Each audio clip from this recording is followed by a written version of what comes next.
Welcome to day 3 of my 30 Days of Agentic AI series. So far, we've learned two big things. Agentic AI is not just about answers, and it's not just about actions. Today, we talk about the real shift, moving from questions to goals.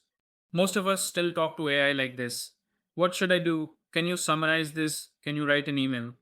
That's a question mindset. Agentic AI works differently. Instead of asking what, you tell it what outcome you want.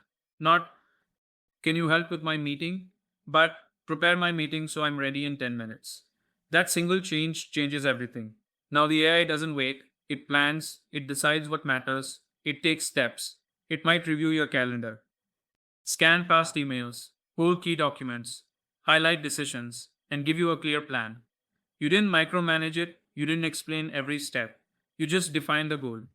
That's how humans work with assistants, and that's how agentic AI works too. Questions get answers, goals get results. Tomorrow on day 4, I'll show how this mindset changes the way teams work together, not just individuals. See you on day 4.